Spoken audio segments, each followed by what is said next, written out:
Now, I received a comment on my channel yesterday from an Irishman. His name's Patrick O'Leary, and Patrick was giving me his prediction for this year's Six Nations. He thinks Ireland's going to struggle in this year's competition. Well, what do I think about that? Watch this video to find out what my thoughts are.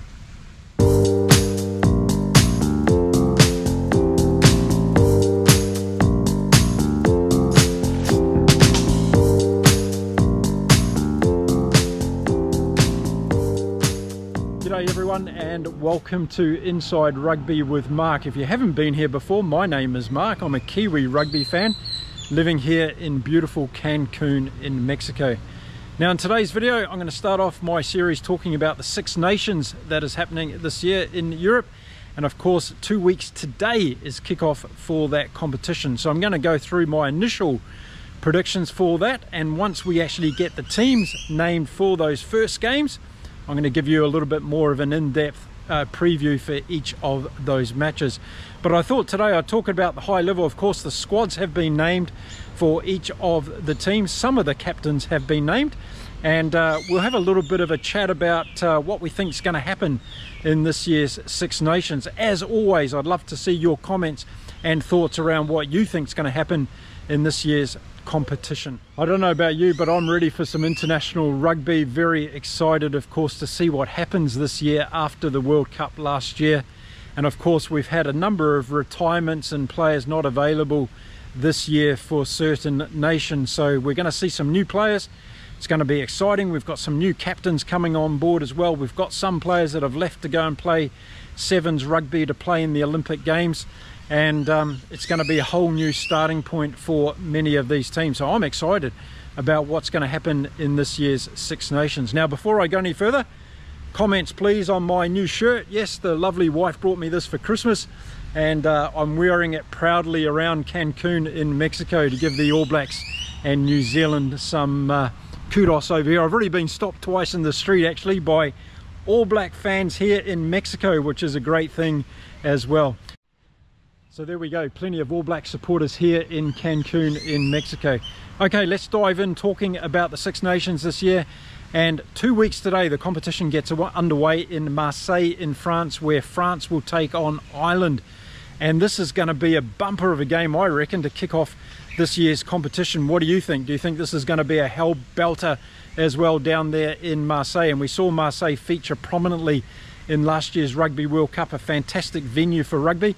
And I'm sure there'll be lots of Irish fans going off to take the opportunity to get out of that drizzly cold weather in Ireland at this time of the year and head down to the south of France and see some international rugby being played. Now, backing up after the Rugby World Cup, it's going to be really interesting to see how both of these teams go.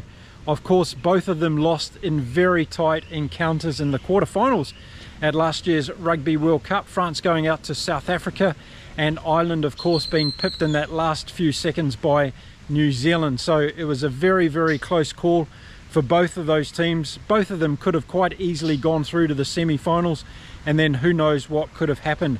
But that's all hearsay now. We've got to focus on what's ahead, and we've got two new teams respectively, or squads respectively, coming together to see who's going to be chosen to play in that first game in Marseille. And I think it's going to be an absolute classic, because I think both Fabien Galthié and Andy Farrell are going to want to get a win up in their first game in the Six Nations this year. So I think that's going to put some extra spice into this competition on the 2nd of February.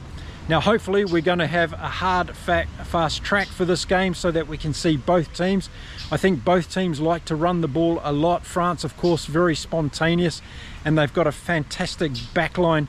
And I'm hoping to see out of that squad that Fabien Galthié has put together to see some of those speedsters in play in this game against Ireland. Now, both teams are coming in with new captains to this particular match, and for Ireland we have Peter O'Mahony coming in as captain. Of course, Johnny Sexton has retired from all international rugby, and Peter O'Mahony has been selected by Andy Farrell to take up the helm for Ireland. What do I think of that? I think it's a good thing. I think Peter O'Mahony's going to lead by example, and he's going to have all the players behind him as well. He's one of those guys that gets in there and lets his hard work do the talking. So it's going to be interesting to see how he leads this Irish team compared to what we've seen in recent years. France also has a new captain for this first game. It's Gregory Aldrit, and I really rate this player. If you watched any of my videos about France during the Rugby World Cup, you would have heard me speak of Gregory Aldrit all the time. A great number 8, also plays flanker, and I think he's going to be a great young leader that's going to take France forward. And of course, Antoine Dupont has gone off to play Rugby Sevens, hoping to get into the French team to represent France at the Olympic Games in Paris this year.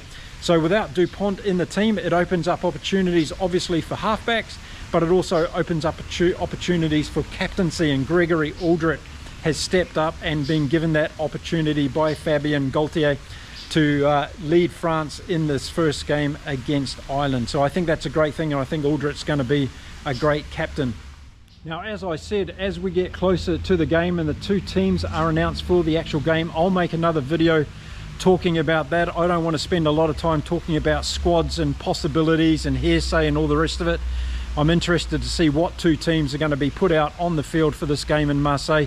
So I'll wait a little bit until that decision has been made.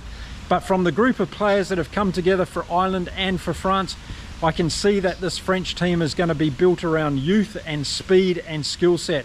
And I think that's what did them so well in the Rugby World Cup. Of course, they beat the All Blacks in that first game, that opening game on opening ceremony night in Paris. Who will forget it? It was a fantastic spectacle for the game of rugby. And on that occasion, the French team were able to put it over top of the All Blacks. The All Blacks didn't play very well in that game, I thought, but France still did the job. And as we saw throughout the rest of the tournament, they were very, very dangerous, and they nearly got the job done against South Africa. On the Irish side, they've got a few injuries in their squad, and this is something that's going to test out Andy Farrell and the depth of the Irish team as we go into the Six Nations this year. And Mac Hansen, I think, is going to be a big loss for them. I think he's a fantastic player on the wing for Ireland, but they've got plenty of others that can step up and give it a go. It's all going to depend on what team Andy Farrell picks to go out in this first game against France. I suspect Ireland are going to try and take it to France in the back line.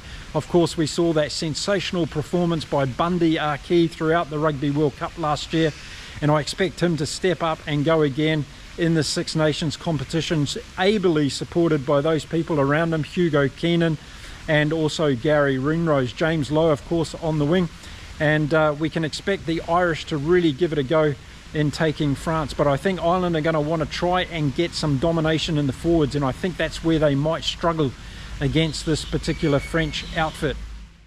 Now, my thoughts around this is the French don't have to dominate in the forwards to be able to win this game. They just need to get enough ball to be able to use those that backline that they have to be absolutely damaging to Ireland. So anything around 40% possession will be enough for France, I think, to beat Ireland in this game. And they're going to have too many weapons out wide for them, for Ireland, I think, in this particular game. And of course, they got Thomas Ramos at fullback, who showed in the Rugby World Cup he's a point scoring machine with his boot, Mr. Reliable, and expect him to carry on his great form in international rugby again this year. I'm really impressed by Thomas Ramos there. Also, we've got to look out what France does around the base of the scrum in terms of their 9 and 10. Luku, I think, is going to get the nod in the 9 position. The Mathieu Jalibert in the number 10 shirt leading the French team around the park.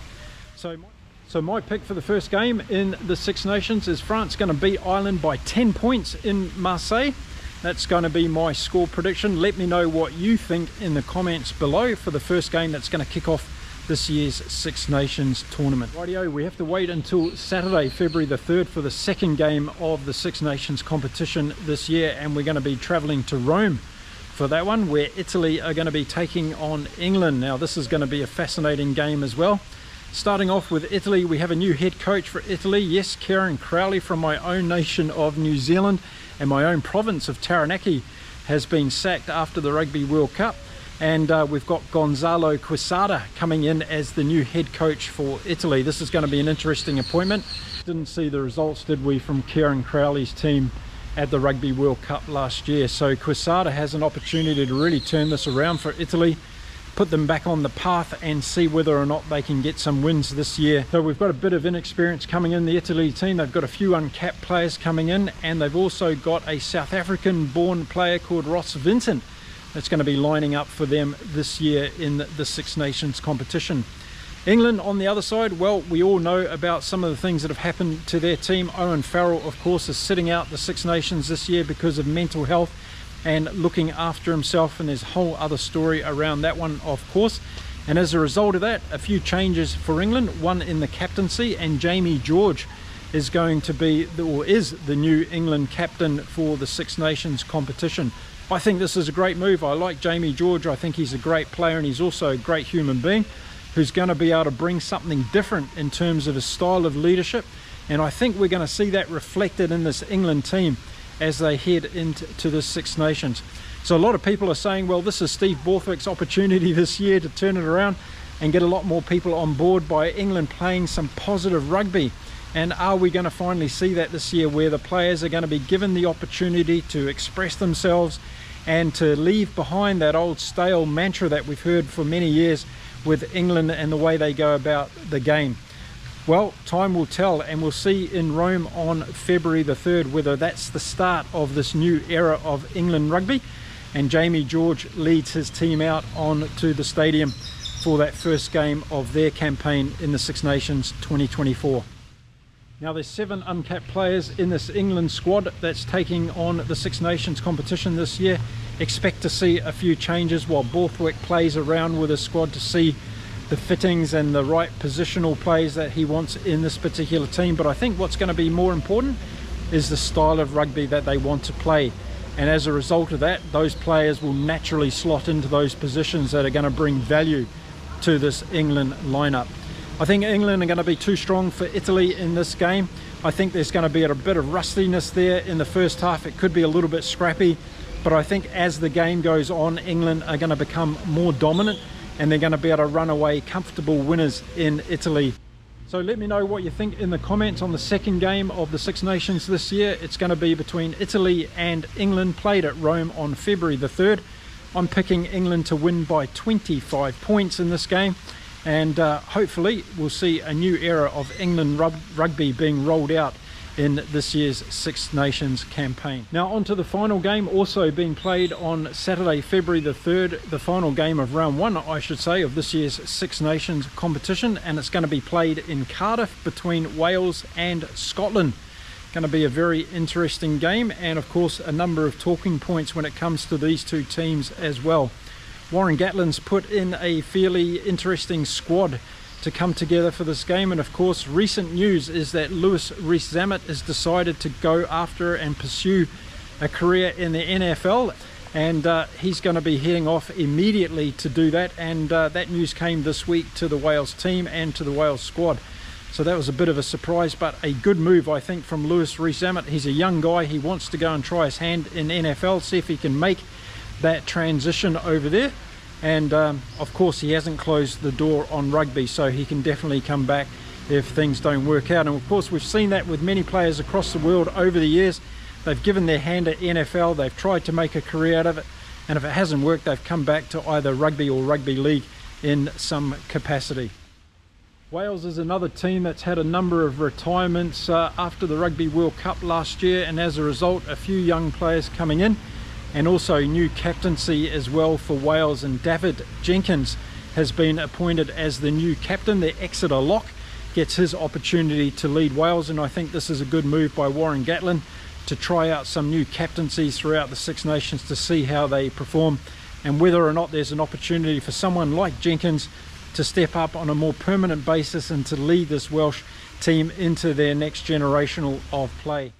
Now jumping over to Scotland, and I think there's a couple of interesting things going on here. Pretty much a lot of their team are going to be returning from that Rugby World Cup, and I think as far as solidarity within the team, that's going to be a big plus for Scotland. They're not going to have to bleed in too many young players into this team. There's no captain being announced for the team yet. Gregor Townsend's waiting to see what happens to an injury with Jamie Ritchie. He's injured at the moment and could be another week before he comes back. So he's just holding off on the captaincy side of things to see what's going to happen for the Scottish team. But Scotland go into this game, I think their first game after a disappointing campaign in the Rugby World Cup. I think a lot of their fans would have expected them to do a little bit better in the Rugby World Cup. well, this is going to be the opportunity for Townsend and for this team to step forward and actually show what they've got in the Six Nations. I can't help keep thinking that we just don't know what Scottish team's going to turn up on the day. If the red hot Scottish team turns up, then they could beat anybody. But if they have that mediocre performance, which they do from time to time, then they could also get beaten by anybody. So I think the key to this game against Wales and Cardiff is going to be around what Scottish team actually turns up on the day, and that will determine probably the outcome of this game. But I see Wales being too good for Scotland at home at Cardiff, and I think the crowd and I think the atmosphere and the Welsh desire to push on after their Rugby World Cup performance is going to be too much for Scotland. I think it's going to be close though, so just expect a couple of points in it. But I am picking Wales to beat Scotland in the opener of their campaign in this year's Six Nations competition. Let me know what you think in the comments. Let me know what you think about the team or the squad's selection. As I said, I will make another video closer to these games and talking about the actual teams that have been chosen to play against each other in round one of this year's Six Nations competition. So there we go. France, England and Wales are going to be the winners in the round one of the Six Nations competition, kicking off on the 2nd of February. Those are my predictions anyway. Let me know what you think in the comments, and if you've chosen the opposite team to what I've chosen, let me know why you've chosen that team and why you think they've got the advantage in winning that game. I'd like to hear your comments on that. Now, as I said, as we get closer to these matches and the teams for those actual games have been announced, I'll make another video giving a more in-depth analysis of some of the players and the possibilities of the differences they could make in those particular games, looking at the matchups and all the rest of it. I just didn't want to do that in this video with the squad announcements, and we've got squads of 33 to 39 players in total. It's a little bit of hearsay at the moment. So there we go, there's my predictions for the first weekend of the Six Nations in 2024. I'm going to be back again really soon with some more video content here on Inside Rugby. If you're one of the people that haven't yet subscribed to this channel, then hit that little red button now. It's an opportunity for you to come on board this amazing global rugby community where we talk and share ideas about all the things that are going on in the world of rugby. If you like this video about the Six Nations tournament, give this video a thumbs up and share it with all your mates as well. I'd appreciate that. Okay, I'll see you all again soon. It's time to say adios from beautiful Cancun in Mexico. Stay well, stay safe everybody, and bye for now.